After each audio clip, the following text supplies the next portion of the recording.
AI নিয়ে session শুরু করার আগে ১ম এ আমরা আমাদের সম্মানিত দীপ্ত হালদার ভাইকে ডাকছি। অসংখ্য ধন্যবাদ জানাচ্ছি সিফাতুর রহমান সিফাত ভাইয়াকে। আ এই মুহূর্তে আমরা হচ্ছে একটা সুন্দর সেশন পরিচালনা করব। Exclusive career with AI. আপনারা অলরেডি আমাদের দেখেছেন যে আমাদের ৩ টি সেশন আছে। তার মধ্যে একটা সবচেয়ে বেশি আলোচিত, সবচেয়ে বেশি হাইপ এবং সবাই এই বিষয়ে আগ্রহ প্রকাশ করেছেন যে আমরা এআই নিয়ে কিভাবে কেরিয়ার তৈরি করতে পারি বা কৃত্রিম বুদ্ধিমত্তাকে কাজে লাগিয়ে আমাদের ভবিষ্যৎ জীবনকে কিভাবে সমৃদ্ধ করতে পারি। এই বিষয় নিয়ে আজকে আমরা অনেক বিষয়গুলো জানবো। আমাদের এক্সপার্ট ৩ জন প্যানেলিস্ট আছে। আমি তাদেরকে মঞ্চে আহ্বান জানাবো। আমাদের মাঝে উপস্থিত আছেন AH আলী ভাইয়া, মেন্টর ডিজিটাল মার্কেটার এবং পাশাপাশি আছেন আমাদের সাব্বির আহমেদ ভাইয়া, আ ফাউন্ডার লার্নিং বাংলাদেশ এবং ইব্রাহিম নিলয় ভাইয়া হচ্ছে ফুল স্টক ডিজিটাল মার্কেটার। তো এই ৩ জন আমাদের প্যানেলিস্টদের আমি আহ্বান জানাচ্ছি আমাদের স্টেজে আসন গ্রহণ করার জন্য। সকলে জোরে করে হাততালি দিবেন।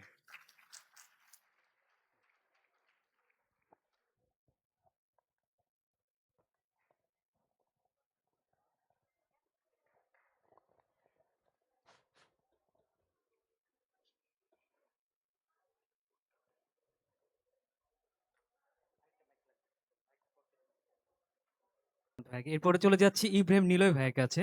আ নিলয় ভাইয়ের কাছে একটা প্রশ্ন সেটা হচ্ছে আপনি যেহেতু ডিজিটাল মার্কেটিং নিয়ে কাজ করছেন এবং ফুল স্টেক নিয়ে। তো এক্ষেত্রে কোন এই টুল গুলো আমরা ব্যবহার করতে পারি বা বর্তমানে যারা আ স স্মল বিজনেস শুরু করছে তারা কোন টুলস গুলো ব্যবহার করতে পারে? আসসালামু আলাইকুম। আমার নাম ইব্রাহিম নিলয়। আমি একজন পেশায় ফুল স্ট্যাক ডিজিটাল মার্কেটার। তার পাশাপাশি আমার পুরো এজেন্সিটাকে আমি এখন এআই এজেন্টিক্স বানিয়ে ফেলেছি। অলমোস্ট, অলমোস্ট 80% কভার করে ফেলছে আলী ভাই এবং সাব্বির ভাই। And on kinds of Sabbir ভাই কিন্তু আমার মেন্টরও। সো উনার কাছ থেকে আমি অনেক কিছু শিখেছি। উনার কোর্স থেকেও শিখেছি লার্নিং বাংলাদেশ থেকে। সো ওইখান থেকে কিছু নিয়ে বলছি এবং আমি আমার পার্ট থেকে কিছু কথা বলতেছি। আমি অস্ট্রেলিয়ান একটা কোম্পানিতে জব করি। কোম্পানির নাম হচ্ছে comparebestoai.com। আপনারা চাইলে পরবর্তী সার্চ করে দেখতে পারেন। সো ওই কোম্পানিতে আমি একজন full stack digital marketing role play করছি। তো ওইটা হচ্ছে comparebestoai.com একটা এআই বেস কোম্পানি। সো আমি সবসময় ওদের কাজকর্মগুলো দেখি এবং ওদের যেই এআই ডেভেলপার ইঞ্জিনিয়ার আছে, তাদের মিটিংগুলোতে আমি কিছু বুঝি আর না বুঝি আমি অ্যাটেন্ড করি।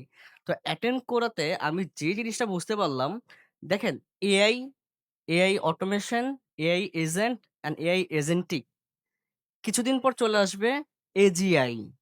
সো এখন এআই যে অবস্থায় আছে, এও পুরাটাই হচ্ছে একটা বেবি।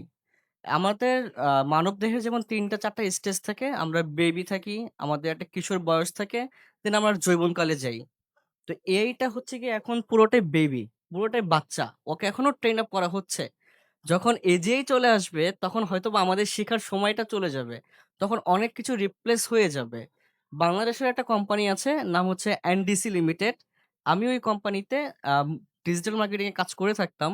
তো এআই নলেজ থাকার কারণে আমি এই এনডিসি লিমিটেডের যতগুলো কল সেন্টার আছে, ওই প্রত্যেকটা কলগুলো এখন এআই ভয়েস দিয়ে ফেলেছি। অর্থাৎ দেখেন আমরা যখন গ্রামীণ ফোনকে কল দেই, তখন ও বলে বাংলার জন্য ১ চাপুন, ইংরেজির জন্য ২ চাপুন। তো আমরা যখন ১ চাপি তখন আমাদের কলটা এমন কারো কাছে নিয়ে যায় যে কিনা বাংলাতে আমাদের সাথে কথা বলতে স্বাচ্ছন্দ্য বোধ করবে। আর যদি আমরা ২ চাপি তাহলে ওই কলটা এমন কারো কাছে ট্রান্সফার করে যে কিনা ইংলিশে একটু এক্সপার্ট। দেখেন অটোমেশন কিন্তু আগে থেকে শুরু হয়ে গেছে। অটোমেশন আগে থেকে শুরু হয়ে গেছে কিন্তু ওটা সবার জন্য ছিল না। এখন কি আসছে? ওপেন এআই অর্থাৎ বুঝাই যাচ্ছে যে এটা সবার জন্য। ওপেন এআই আমার জন্য, তাদের জন্য, আপনাদের জন্য।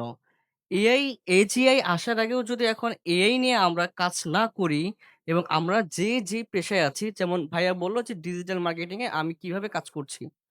আগে যেমন আমাকে একটা ওয়েব ডিজাইন করতে অথবা একটা ডিজাইন বানাতে অথবা একটা কনটেন্ট লিখতে আমাকে সময় লাগতো ৩-৪ ঘন্টা। সেটা এখন আমাকে এআই এজেন্টিক করে দিচ্ছে ২ থেকে ৪ মিনিটে। তাই না?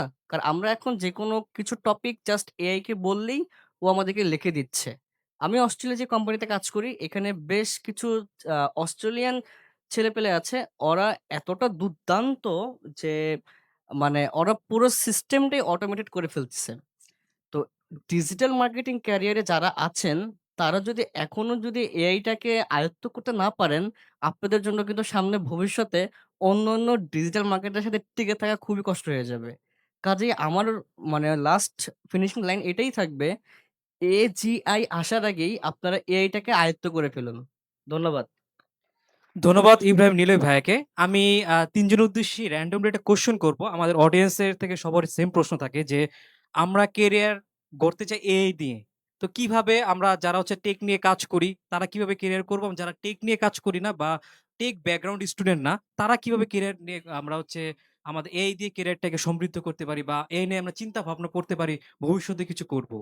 আচ্ছা, ভাইয়া। আ আমি আমার নলেজ থেকে বলে দিচ্ছি, এই অ্যান্সারটা বাকিটা ভাইয়া বলতে পারবে। আমরা যখন ChatGPT ইউজ করি, ওইখানে কিন্তু আমরা জাস্ট নরমাল চ্যাট যেই বট থাকে আমরা ওটা ইউজ করি। আপনারা কখনো দেখেছেন ChatGPT এর বামে যেখানে চ্যাট লিস্ট থাকে ওইখানে এক্সপ্লোর নামে একটা বাটন থাকে। কখনো ট্রাই করা হয়েছে ওইটা? এক্সপ্লোর বাটন ChatGPT এর মধ্যে? যদি করে না থাকেন আপনারা এক্সপ্লোর বাটনে ঢুকবেন। ভাইয়া বলল যারা কোডার বা নন কোডার বা স্টুডেন্ট বা যারা রিসার্চ করবে তারা কি করতে পারে? আপনি যদি এক্সপ্লোর বাটনে ক্লিক করেন, ওইখানে অসংখ্য ক্যাটেগরি আছে ChatGPT-র যে নিশ বুঝে ওই এআই গুলা অটোমেটিক্যালি আগে থেকে ট্রেন আপ করা অর্থাৎ রেডি। আপনি জাস্ট আপনার প্রশ্নগুলাকে ট্রেন আপ করাবেন। ইজি জাস্ট একটা এক্সাম্পল দিচ্ছি। যদি একজন কোডার হয় সে এক্সপ্লোর এ যাবে। ওইখানে একটা ক্যাটেগরি আছে কোডিং নামে। আপনি কোডিং এ যাবেন। আপনি আপনার মাইন্ডে যা আছে তা আপনি বলবেন, ও সবকিছু রেডি করে দিবে। কারণ ও আগে থেকেই কোডিং এর উপরে ট্রেন আপ করা। সো আমরা যেটা করি যে আমরা ChatGPT ইউজ করি জাস্ট ওপেন যে চ্যাট বটটা থাকে সেটা। আমরা এক্সপ্লোর এ গিয়ে বেশি একটা ব্যবহার করি না।